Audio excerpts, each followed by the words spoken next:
Послание Садыр Джапарова кыргызскому народу. Уважаемые кыргызстанцы, наше государство – многонациональный народ. Раз мы живем в одной стране с казахами, узбеками, русскими, таджиками, уйгурами, дунганами, корейцами и другими национальностями, я обращаюсь ко всем вам. Вот как уже 28 лет наш Кыргызстан живет как независимое государство. Другие передовые государства, получившие независимость, уже летают в космос. Они не имеют, подобно нашим, природных богатств. Строят над океаном небоскребы. Государства, 30 лет назад находившиеся в развитии ниже нас, сегодня обеспечивают сами своих граждан от рождения до смерти. А мы дали разграбить свои богатства. Не можем элементарно накормить своих людей, залезаем в долги и превратились в страну, существующую за счет гуманитарной помощи. Молодежь, наше будущее, разбрелась по всему миру. Кто виновен?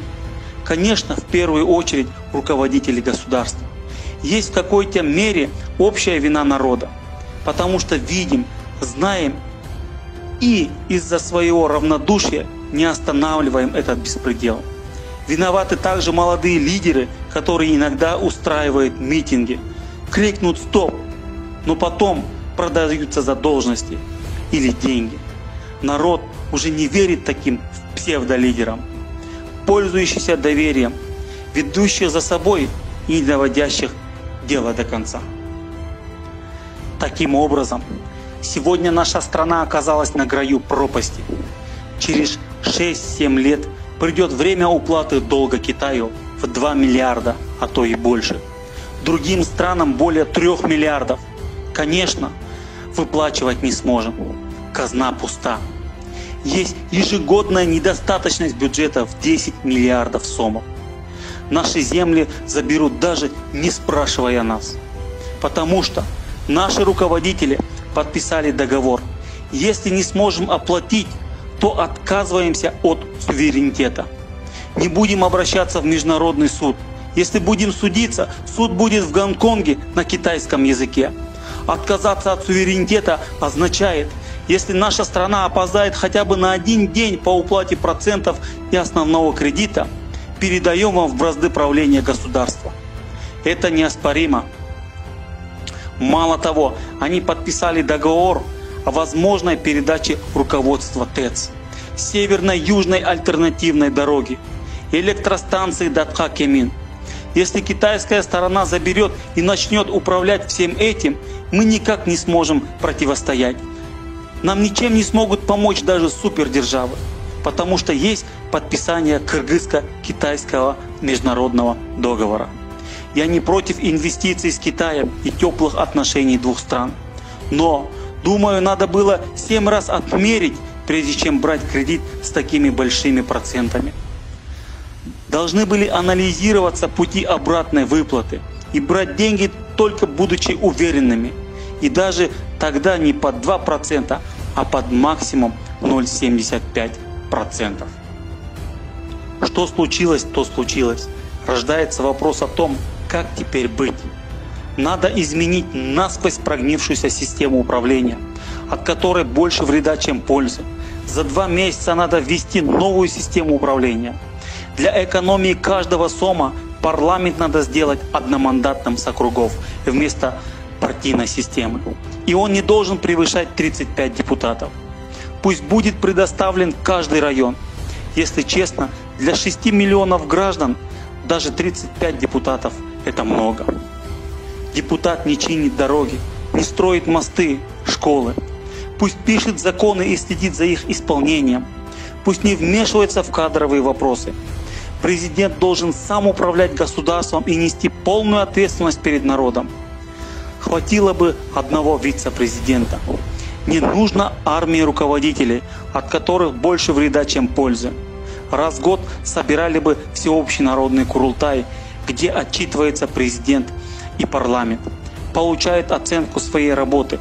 И если курултай не удовлетворен, там же отправлять в отставку, объявлять новые выборы.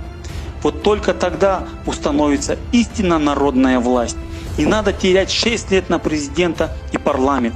Если они не умеют работать, время, оказалось, не ждет. Чтобы Кыргызстан успел развиться. Люди уже давно летают в космос, а мы все еще живем в эре лопаты и кирки. Это горькая правда. Только совершив такую реформу, начнем развиваться. Иначе только будем грязнуть. Надо вернуть профессиональные кадры 21 века. Наших сограждан, работающих за рубежом и вносящих вклад в экономику других стран, на государственные должности у нас в стране. Пора брать на работу по конкурсу истинных профессионалов своего дела. На улице 21 век, а у нас все правят друзья, товарищи, сватья и братья.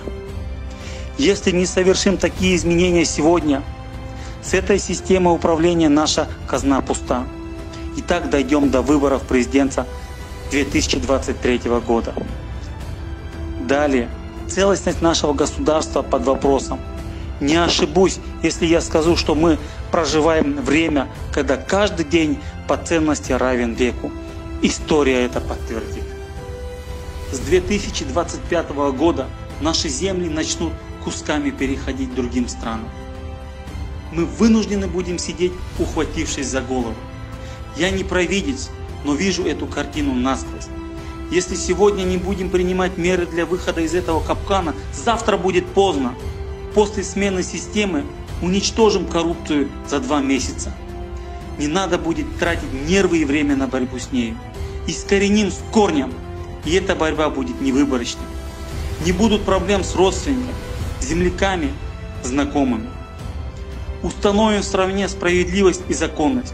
Законы будут одинаково работать для президента и для народа. За 2 года в 5 раз умножим государственную казну и вернем на родину 1 миллион наших мигрантов, чтобы они не чистили туалеты, извините, не чистили дерьмо за рубежом. Каждый будет рядом со своими родителями, со своими детьми, будет обеспечен делом. Каждый кыргызстанец будет жить обеспеченно, и мы превратимся в сильное государство. На это у нас хватит и сил, и ума. У нашего государства есть возможности. Для этого лишь нужно налитие политической воли, справедливости у человека, который будет президентом. Находясь в политике уже 15 лет, я убедился, что только от президента зависит развитие государства. Он должен работать честно и бороться своими алчными желаниями. Как мы увеличим казну в 5 раз за 2 года? Пока не буду говорить эти пути, так как сегодня врагов у меня больше, чем на голове волос. Завтра будет еще больше, так как они все присосались, как паразиты, к разным прибыльным источникам, к нашим природным богатствам. Все прихватизировали. Если будем делать настоящие реформы, они лишатся источников прибыли для себя. Есть несколько проектов, которые позволили бы поднять экономическое положение страны без разрушения экологии. При поддержке народа эти проекты можно без проблем ввести в действие. Если сегодня сделаем вышесказанные изменения и введем в действие те проекты, то уже в 2025 году сможем оплатить все внешние долги, поднять зарплату бюджетным работникам, пенсии и пособия в 2, а то и 3 раза. Жизнь людей сразу начнет налаживаться. После этого моего обращения экономисты, финансисты скажут наверняка, что невозможно за 2 года поднять бюджет в 5 раз и вернуть всех мигрантов. Конечно, это возможно. Если всем народом будем защищать страну от внешних и внутренних врагов, то сможем совершить экономическое чудо. Повторяю еще раз, если весь народ не будет равнодушным, будет морально поддерживать во всех реформах и реализации новых проектов, то за 2 года наша страна встанет на путь развития, и через 7-8 лет не то что брать кредиты, а будем страной, дающей кредиты. Я уверен в этом, иначе не говорил бы. Какая нужна поддержка? Например, когда начинаешь работу с разными проектами на пользу государства, это может быть против интересов паразитов страны. Они начнут порождать разные помехи, начнут платить отдельным людям деньги и выводить на улицу с лозунгами «Долой». Такая история была в 2011 году, когда я начинал делать реформы в судебной системе. Также будут совершать противодействия разного рода. Еще один пример. Если посадить обворовавшего народ чиновника, его родственники начинают митинговать и требовать освободить. Часто вы в подол клянетесь тем чиновникам, которые своровали принадлежащие народу миллиардные богатства. Сделают что-нибудь для вашего села, а потом, зарезав лошадь, пригласят на той. Они воруют наши средства к существованию и будут продолжать воровать. Вы должны это понять. Как результат, наше государство на грани исчезновения, если мы не уничтожим воровство. В высших эшелонах власти воров 150-200 человек, поддерживающих друг друга, кочующих с одной должности на другую. Они кружатся вокруг казны и высасывают ее. Они переплетены между собой, сваты, названные отцы и матери. Их не интересует будущее Кыргызстана. У всех есть за рубежом счета и виллы. Как только зарождается какая-нибудь угроза, они готовы покинуть страну. Когда страх проходит, они опять приезжают на выгодную должность и далее присасываются к государственной кормежке. Этому свидетельствуют 2 госпереворота. Без общенародной моральной поддержки нам невозможно избавиться от коррумпированной системы управления. Ради Родины и своего народа я ложу свою голову на плаху. Если, придя к власти, я не смогу провести вышесказанные реформы за 2 года, даю обещание собрать народ на площади и положить свою голову на отсечение. Не сочтите за высокомерие, но сегодня народ нуждается в национальном лидере, и я готов им стать. Для сохранения страны каждый из вас нуждается в поддержке. Такова горькая правда сегодняшнего дня. Многие рвущиеся в президенты сегодня предали государство. За 15 лет в политике многих из них знаю изнутри. Поэтому они держат меня в тюрьме, не давая участвовать в президентских выборах. Много слышу речей, приравнивающих меня к богатырам, к великим личностям. Думаю, пока я не достоин даже буквы «Б» этого слова. В стране, где народ ищет прокорму на чужбине, в стране, которая на коленях перед державами, стыдно называться богатыром, доктором, профессором, академиком. Только когда достигнем цели, поставленных перед собой, освободим страну из кредитных капканов, вернем на родину мигрантов, когда самый бедный гражданин Кыргызстана будет обеспечен, только тогда слова «герой», «академик» и так далее будут звучать. А пока не стыдно. Должно быть стыдно. Очень стыдно. К сожалению, всем моим многочисленным действиям по улучшению государства мешали. Я оставался один. Не только политики, но и весь народ до сегодняшнего дня не в силах поддержать меня. Не буду говорить о многом. Только с Кумтора вывезли 1000 тонн золота. Это составляет 50 миллиардов долларов. Осталась бы эта сумма у населения, можно было бы Кыргызстану войти в ряд сильнейших государств мира. Мне не нужно богатство. Есть выражение «свою душу и собака прокормит». Семью обеспечить особого ума не надо. Подобно перетерпевшим руководителям, не собираюсь продаваться зарубежным олигархам, ставить им в услужение имущество народа, превращать в рабов целое государство. Богатство, власть, горе, счастье, достаток – я прошел через все это. Может, поэтому Всевышний послал мне все эти испытания, чтобы я все это осознал. Теперь мне нужно только светлое будущее нашей страны, его целостность, будущее нашей молодежи. Чтобы мои дети, внуки жили в достойной стране. Да, если бы я не был в политике, может, я тоже, как и вы, жил бы спокойной жизнью. Но, видя, как государство находится в кризисе и зная пути выхода из этой ситуации, я не могу молчать. В нынешней системе правления за судьбу государства не отвечает конкретно ни один человек. Парламент ссылается на правительство, правительство на президента, президент опять же на парламент. Таким образом, уже 28 лет, как мы все видим, наше государство обворовывается и находится на краю пропасти. Один человек должен взять ответственность на себя, и мы должны вывести страну из кризиса. Поэтому, кто готов работать честно ради светлого будущего и страны, кто имеет дух поклясться перед народом, посвятить свою жизнь реформам и прогрессу, тогда объединяйтесь в один кулак. 25 марта я, рискуя, прилетел на родину с данной программой участвовать на президентских выборах. К сожалению, меня незаконно посадили, не дав даже пересечь границу. Было две причины посадить меня. Первая – не дать принять участие в президентских выборах. Вторая – я был как кость в горле.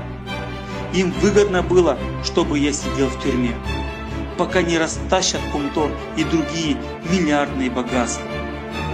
Власть добилась обоих своих целей. Сидя в тюрьме, я не смог участвовать в выборах. ЦИК не дал разрешения. Сейчас уже заканчиваются залежи на Кумторе. Сейчас, даже будучи столь в трудном положении, беспокоюсь о будущем страны. В какой стране придется жить нашим детям? Как говорится, народ без государства, как сирота без родителей. Не разъедутся ли люди окончательно? Предки проливали кровь за нас, за Алла-Ато, чтобы наши дочери не были пленницами, а сыны рабами. А мы не то, чтобы думать о будущем потомков, мы стали рабами своего живота и вещизма, а Алла-Ато раздербанили. Обращаюсь ко всем, кем вы бы ни были, милиционером ли, военным ли, учителем, медиком или простым рабочим. Несмотря на какой вы национальности, задумайтесь глубоко, будьте в единстве и объединяйтесь. Рано или поздно каждого из вас коснется все это. У каждого в Кыргызстане есть семьи, дети, внуки. Если вам не все равно, тогда не будьте равнодушными к будущему своих потомков. Поднимайтесь с колен. Я призываю вас позаботиться о целостности государства и будущем детей. Иначе через 7-8 лет наш корабль потонет. Не делитесь на Акаевских, Бакиевских, Атамбаевских, на красных и черных. Не забывайте, что мы все на одном корабле. Если эти слова вас не разбудят, тогда погибло будущее Кыргызстана. С глубоким уважением ко всем ваш Садыр Джапаров. Дорогие земляки, с тех пор умер отец Садыра Джапарова. Они не дали ему возможность проводить его в последний путь, последнюю горсточку земли положить в могилу отца. Не соглашаясь на взятки Кумтора в $100 миллионов, не идя на торг с властью, будучи в тюрьме, он потерял мать и сына. Не дай Бог ни одному человеку такого страшного испытания. Но будучи даже в таком трудном положении, он беспокоится за будущее нашей страны. Мы, народ, живем своими повседневными заботами. Будем ли жить так же беззаботно без государства? Неужели государство нужно одному Садыру Джапарову? Часто выражаем реплику: если бы был жив Исхак Разаков, все было бы по-другому. Но мы с уверенностью можем сказать сегодня про Джапарова: он Исхак Разаков современности. Он может положить жизнь за нашу страну. Мы еще не встречали в нашей стране политика настолько честного и самоотверженного. Нам нужно общими усилиями его высвободить. Другого пути нет. Адвокаты всеми законными путями доказали невиновность Джапарова. Несмотря на это, власть и судьи, игнорируя закон, силой удерживают его в тюрьме, перешагивая закон именно относительно его. Иначе Садыр Джапаров уже 3 года назад был бы на свободе. Даже люди, обвиненные в предательстве Родины, севшие за решетку за коррупцию, сегодня уже разгуливают на свободе. Что сказать? Пусть народ сам рассудит. После опубликования этого послания родственники и другие близкие люди могут потребовать убрать его, могут осуждать нас. Такие случаи часто бывают. Мы будем настаивать на своем и требовать у власти справедливости в отношении Джапарова. Глубоко верим, что позже убедитесь в правильности нашего требования. За этим обращением интересы не одного человека, а всего свободомыслящего народа Кыргызстана. То, что говорил Садыр Джапаров о наших границах 15 лет назад, сегодня обрело острую актуальность. Сегодня в Баткене ежедневно возникают конфликты из-за границы, погибают пограничники. Сбылись его слова о том, что если не позаботиться заранее о положении в Кумторе, начнут умирать люди. Недавно произошла экологическая катастрофа. 2 наших граждан оказались под завалами, и до сих пор их тела не найдены. Если не совершить поспешные изменения в стране, то через 6-7 лет нами будут управлять другие страны, говорит Садыр Джапаров. Какие же еще нужны нам доказательства? Пока не поздно. Просыпайся, народ. Давайте вместе сохраним наш Кыргызстан.